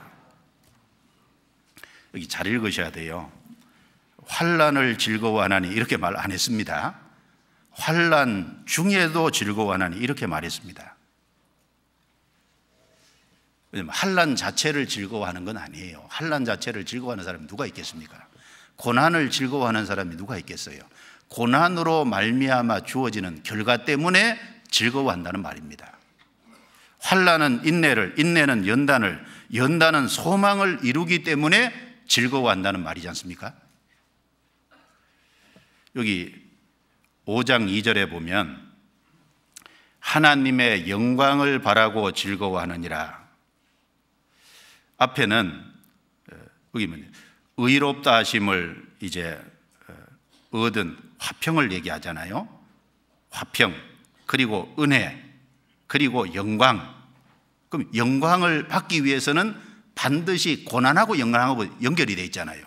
영광을 받기 위해서는 고난 후의 영광이거든요. 그래서 화평, 그 다음에 은혜, 그 다음에 영광을 얘기해 놓고 3절 4절에 넘어가서 고난 얘기를 해놨지 않습니까? 자, 예수님도 사실은 고난 후에 영광을 얻으신 겁니다. 십자가의 고난 후에 부활과 승천의 영광이 있었지 않습니까? 그래서 누가복음 24장 26절에 엠마오로 내려가는 두 제자에게 예수님 말씀하시기를 그리스도가 이런 고난을 받고 자기의 영광에 들어가야 할 것이 아니냐, 고난을 받고 영광에 들어가신 거지 않습니까?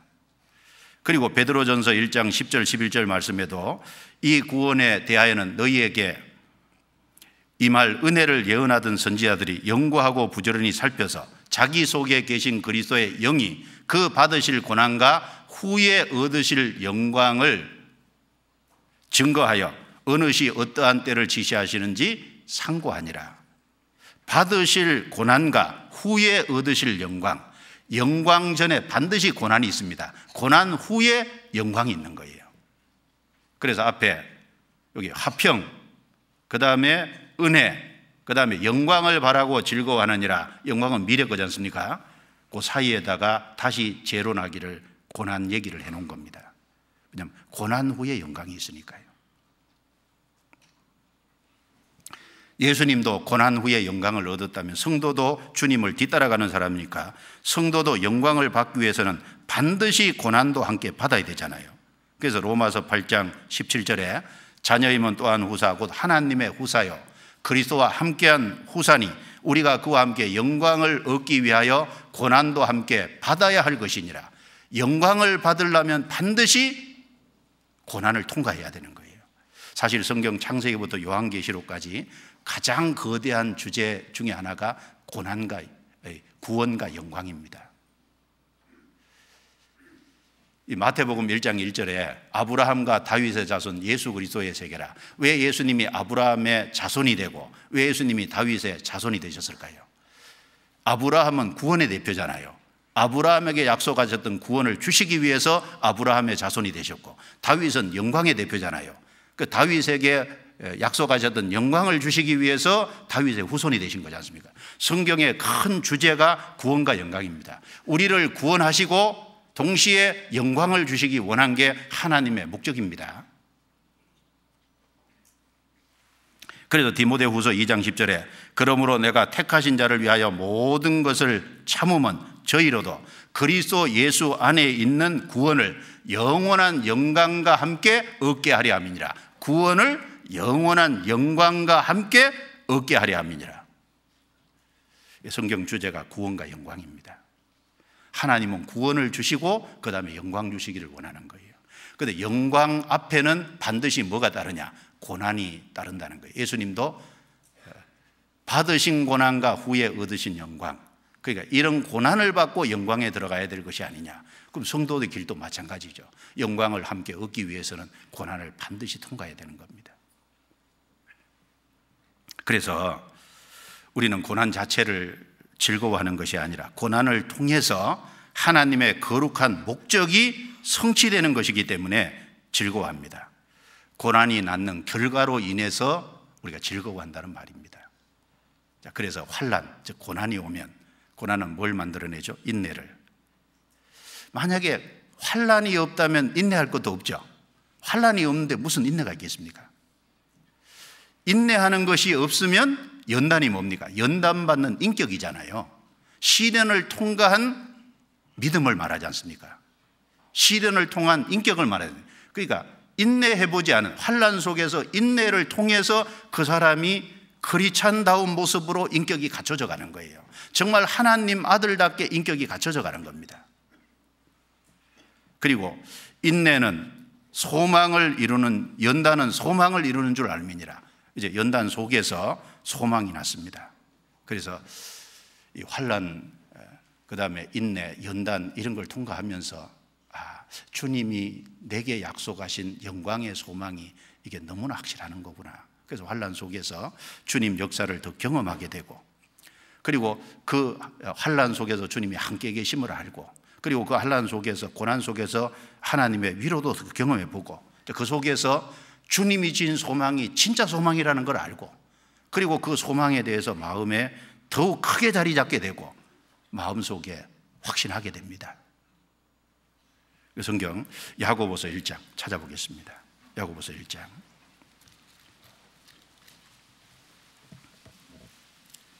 2절부터 4절입니다. 2절부터 4절 같이 읽어볼까요? 내 형제들아, 너희가 여러 가지 시험을 만나거든 온전히 기쁘게 여기라. 이는 너희 믿음의 시련이 인내를 만들어내는 줄 너희가 알미라.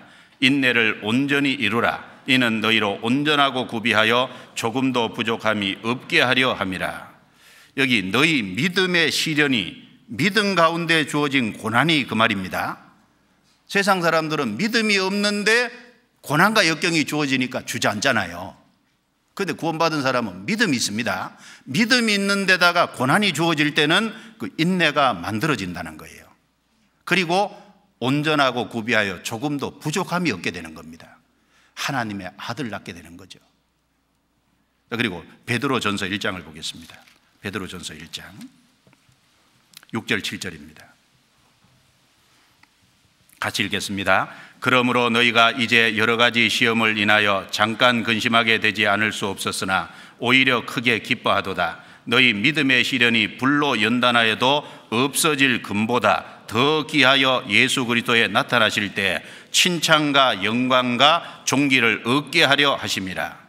자, 믿음이 가진 사람에게 시련이 올 때 그 금보다 더 귀한 아주 주님 앞에 섰을 때 영광과 존귀와 그리고 칭찬을 얻게 되지 않습니까? 그래서 특별히 이제 그리스도인이 고난 속에 있을 때요, 영광의 영이 함께한다 그 말씀을 하셨는데, 그냥 영이 함께한다 그러면 되지 고난 중에 왜 영광의 영이 함께한다고 말씀할까요? 왜냐하면 고난은 영광을 가져다 주기 때문에 성령을 영광의 영이라고 얘기한 겁니다. 성경 베드로전서 4장 한번 찾아보죠. 12절부터 14절 12절부터 14절 같이 읽습니다. 사랑하는 자들아, 너희를 시련하라고 오는 불시험을 이상한 일 당하는 것 같이 이상히 여기지 말고 오직 너희가 그리스도의 고난에 참여하는 것으로 즐거워하라. 이는 그의 영광을 나타내실 때 너희로 즐거워하고 기뻐하게 하려 함이라. 너희가 그리스도의 이름으로 욕을 받으면 복이 있는 자로다. 영광의 영 곧 하나님의 영이 너희 위에 계심이라. 그래서 고난이 이제 온다 그러면 영광의 영이 같이 계신다 그러니까 틀림없이 하나님이 영광 주려고 고난 주시는구나 이렇게 생각하면 틀림없어요. 그 요셉도 혹독한 시련을 통과하고 인격이 갖춰지니까 총리라는 영광이 주어졌지 않습니까? 다윗도 혹독한 시련을 통과하고 그리고 나서 왕이라는 영광이 주어진 겁니다. 그건 다 그림자가 되는 겁니다. 그래서 이 고난 속에서 인내가 만들어지고 인내를 통해서 연단받는 인격이 만들어지고 그 속에서 소망이 더욱 확실하게 됩니다. 고난은 좋은 거예요. 그래서 루터는 이런 말을 했다 그랬잖아요. 고난은 나의 도서관에서 가장 좋은 책이다. 도서관에 여러 책이 있지만은 고난은 내 도서관에서 제일 좋은 책이라고 했습니다. 어거스틴은 이런 말을 했답니다. 하나님에게는 죄 없는 독생자는 있었으나 연단을 겪지 않은 아들은 없었다고 얘기합니다. 그러니까 죄 없는 독생자는 있지만 연단을 겪지 않는 아들은 없다. 맞습니다. 주님은 자기 아들들을 다 고난을 통해서 인내를 만들어내고 인내를 통해서 연단받는 인격을 갖추도록 이끌어 가시는 게 맞아요. 그래야 주님 앞에 섰을 때 칭찬과 존귀와 영광을 실제로 받거든요. 자, 그러면은 로마서 5장 다시 넘겨보겠습니다. 로마서 5장.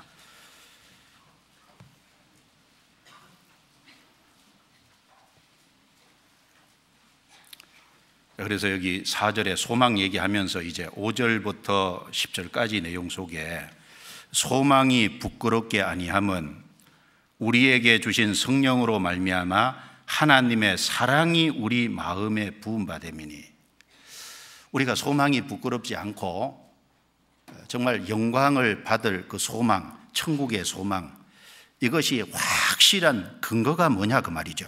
여기 말씀하기를 우리에게 주신 성령으로 하나님의 사랑이 우리 마음에 부은 바 되었다. 근거는요, 하나님의 사랑입니다. 그리고 하나님의 사랑이 성령께서 우리 마음에 이제 깨닫게 해주시고 성령께서 우리 마음에 그 하나님의 사랑을 풍성케 해주심으로 확신하게 해주신다는 얘기입니다. 핵심은 하나님의 사랑이지 않습니까? 이 하나님의 속성이 사랑입니다. 그래서 요한일서 4장 8절, 요한일서 4장 16절에 하나님은 사랑이심이라 라고 말씀했습니다. 하나님 사랑이 많다는 말이 아니고 하나님은 사랑 자체입니다. 사랑의 근원이십니다. 그 하나님의 사랑이 나타난 곳이 어디입니까? 십자가잖아요. 하나님은 말로 우리를 사랑한 게 아니라 하나님의 사랑을 사람에게 보일 수 있도록 나타내 보인 곳이 사실 십자가인 겁니다. 그 내용이 5장 8절이지 않습니까? 같이 읽어보죠. 우리가 아직 죄인 되었을 때 그리스도께서 우리를 위하여 죽으심으로 하나님께서 우리에 대한 자기의 사랑을 확증하셨느니라. 우리가 아직 죄인 되었을 때 그리스도께서 우리를 위하여 죽어주셨습니다. 하나님께서 우리에 대한 자기의 사랑을 확증하셨다는 말은 확실히 증거하셨다는 말입니다. 하나님의 사랑에 의문이 가십니까? 십자가를 바라보십시오. 십자가를 깊이 생각해 보십시오. 하나님이 세상을 이처럼 사랑하사 독생자를 주셨다고 요한복음 3장 16절에 말씀했습니다.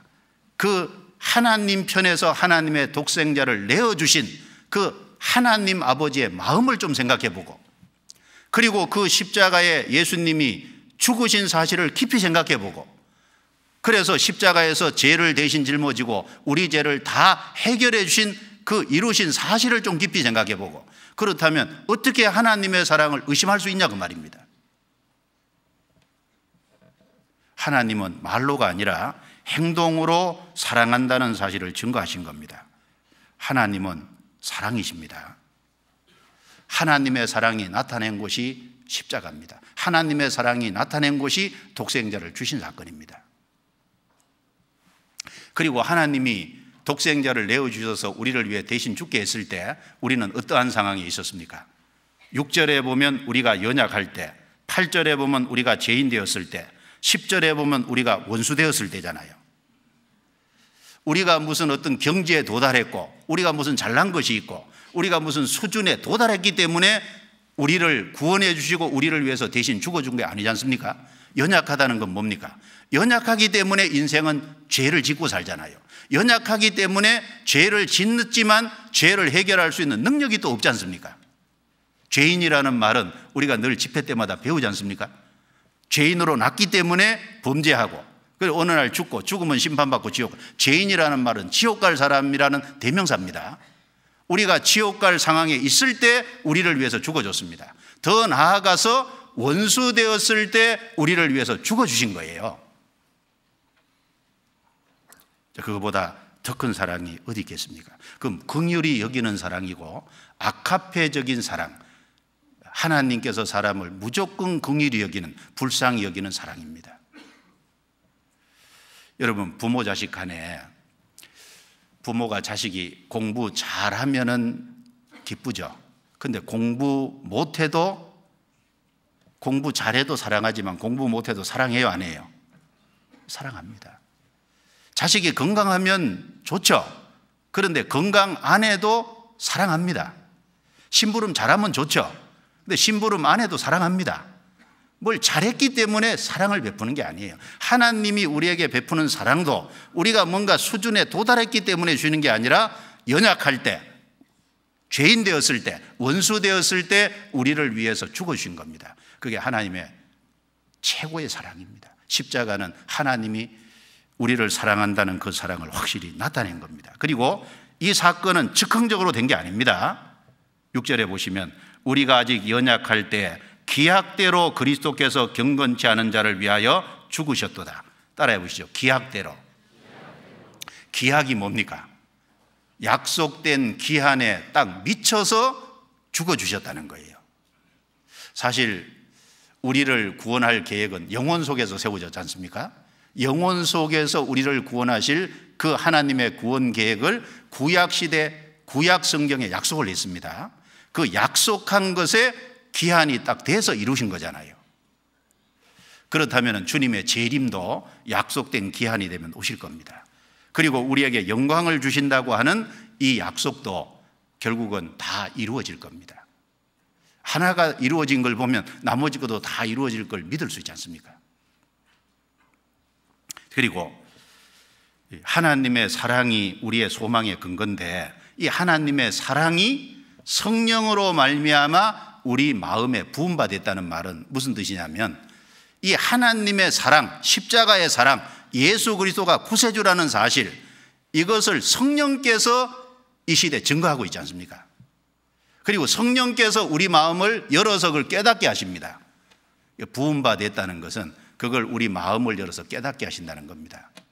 그래서 성경에 사도행전 16장에 보면 루디아가 바울 사도가 복음 전할 때 들을 때 주께서 루디아의 마음을 열어 바울의 말을 청종하게 하신지라, 열어서 하나님의 사랑이 받아들여지게 역사해 준 겁니다. 그리고 받아들이게 역사해 준 동시에 루디아의 영 속에 성령께서 들어가셨잖아요. 성령께서 그 안에 들어가셔서 내주하십니다. 그래서 점점 더 시간이 지나가면 하나님의 사랑의 길이와 넓이와 깊이의 풍성함을 더 깨달아 알게 하시니까, 여기 부었다는 말은 풍성하다는 말이잖아요. 처음엔 깨닫게 하시고 시간 지나가면 성령께서 점점 더 풍성케 해주시고, 그래서 이 말씀에 하나님이 우리를 사랑하신 그 십자가의 사랑을 성령은 우리에게 깨닫게 하시고 풍성케 해주심으로 우리가 천국 갈 소망이 확실하게 되고, 그리고 주님 앞에 영광을 얻을 것이 확실하게 됩니다. 자, 그리고 구원받은 사람의 미래입니다. 자, 요것만 정리하겠습니다. 5장 9절입니다. 9절 같이 읽어보겠습니다. 그러면 이제 우리가 그 피를 인하여 의롭다 하심을 얻었은즉 더욱 그로 말미암아 진노하심에서 구원을 얻을 것이니라. 여기 진노하심에서 구원을 얻을 것이니라, 이 말은 로마서의 전체 말씀 속에서 진노는 하나님의 심판, 영원한 멸망을 얘기합니다. 구원을 얻은 사람, 확실하게 제사함을 받은 사람, 의롭다 하심을 얻은 사람은 심판을 받지 않는다는 것이 확실하다는 겁니다. 구원받은 사람은 진노 안 받습니다. 그 진노는 십자가에서 끝났기 때문에 그렇습니다. 그리고 더 나아가서 10절에 곧 우리가 원수 되었을 때 그 아들의 죽으심으로 말미암아 하나님으로 더불어 화목되었은즉 화목된 자로서는 같이 읽습니다. 더욱 그의 살으심을 인하여 구원을 얻을 것이니라. 자, 9절에는 심판 안 받는다, 10절에는 구원을 얻을 것이니라. 이 말씀은 여러 가지 의미가 될 겁니다. 구원을 받은 사람은 앞으로 삶 속에 성품 구원이 이루어지도록, 생활 구원이 이루어지도록 도와주신다는 의미도 되고, 그리고 동시에 주님 앞에 섰을 때 우리가 그 사망을 정복하잖아요. 다시 죽지 않는 신령한 몸으로 부활합니다. 몸의 구원이 이루어집니다. 그래서 이 구원이라는 말 속에 여러 가지가 함축되어 있을 겁니다. 그리고 2절에는 하나님의 영광을 바라고 즐거워하니라. 그래서 구원받은 사람은 심판 안 받을 걸 확실히 믿고, 또 주님이 이루어질 여러 구원에 대한 약속을 믿고, 그리고 하나님 앞에서 그 영광을 함께 누릴 그 영광을 바라고 이 땅에 즐거워하고 사는 겁니다. 자, 그래서 구원받은 사람의 미래를 이렇게 얘기를 하고 있습니다. 그러면은 구원받은 사람은 이제 화평을 누리자 그랬습니다. 화평이 이루어진 것이 사실이고 현재 화평을 누리고 있고, 그러면 나만 누리면 될까요? 이제 구원받은 사람은 화평케 하는 사람으로 이제 하나님이 세웠잖아요. 그래서 한 구절만 더 보겠습니다. 성경 고린도후서 5장입니다. 고린도후서 5장 18절부터 20절까지 같이 읽겠습니다. 모든 것이 하나님께로 났나니 저가 그리스도로 말미암아 우리를 자기와 화목하게 하시고 또 우리에게 화목하게 하는 직책을 주셨느니라. 이는 하나님께서 그리스도 안에 계시사 세상을 자기와 화목하게 하시며 저희의 죄를 저희에게 돌리지 아니하시고 화목하게 하는 말씀을 우리에게 부탁하셨느니라. 이러므로 우리가 그리스도를 대신하여 사신이 되어 하나님이 우리로 너희를 건면하시는 것 같이 그리스도를 대신하여 간구하노니 너희는 하나님과 화목하라. 여기 18절에는 화목하게 하시고, 이미 이것은 기정사실입니다. 화목하게 하신 이후에 우리에게 화목해 하는 직책을 맡긴, 모든 구원받은 사람은 바울 사도뿐 아니라 화목하게 하는 직책을 받은 사람입니다. 이제 화목에 대해서 하나님과 화평을 누리는 가운데 화목해야 될 직책을 받은 거예요. 그리고 화목하게 하는 말씀을 우리에게 부탁하셨느니라. 화목하게 하는 말씀이 뭘까요? 복음의 말씀이잖아요. 구원받은 사람은 복음의 말씀을 갖고 있습니다. 그래서 우리는 다른 사람에게 너희는 하나님과 화목하라 이렇게 권하는 자가 반드시 돼야 됩니다. 그래서 로마서 5장 말씀은 구원받은 사람의 과거, 그리고 현재, 미래를 말씀하고 있습니다. 우리는 이 땅에서 하나님과 정말 화목을 누리고 살아야 될 겁니다. 나는 얼마나 누리고 있느냐 좀 돌아보고, 정말 하나님과 누리는 가운데 우리가 해야 될 책임은 화목하게 하는 직책을 맡았으니까 중계 수양회가 바로 눈앞이잖아요. 우리는 혹시 못 가면은 기도해 주고, 가시는 분들은 전도하는 일을 위해서 최선을 다해야 될 것입니다. 우리는 그 일을 위해서 우리가 이 땅에 남아있다는 것을 결코 잊으면 안 되겠습니다. 기도드리겠습니다.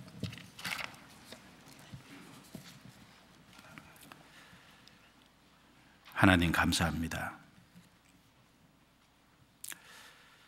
벌레만도 못한 저희들을 구원해 주시고 제사함 받게 해 주시고 의롭다 하심을 얻게 하신 동시에 화평케 하셔서 이 땅에서 하나님과 화목을 누리고 살 수 있도록 축복해 주신 것 정말 감사합니다. 그리고 하나님 안에서 즐거워할 뿐 아니라 또한 환난 가운데서도 즐거워할 수 있는 사람이 되게 해주심을 감사합니다. 그리고 그 주님의 사랑으로 소망의 확신을 갖고 영광을 바라고 즐거워할 수 있게 축복해 주심도 감사합니다. 우리가 더욱 깨어 살아갈 수 있도록 도와주옵소서. 각 사람의 마음을 붙잡아 주시고 우리에게 맡긴 직책을 소홀함이 없도록 잘 감당하게 해주시고 우리 주변에 더 많은 영혼들을 구원해서 주님 품으로 인도해서 주님께 영광을 돌리고 주님을 기쁘시게 하는 이 일에 다 귀하게 쓰임받게 도와주옵소서. 중계 수양을 앞두고 주께 간구합니다. 이번에도 많은 사람이 구원을 받도록 도와주시고 주님의 큰 역사를 나타내 주옵소서. 우리를 구원해 주신 주 예수님 이름으로 기도드리옵니다. 아멘.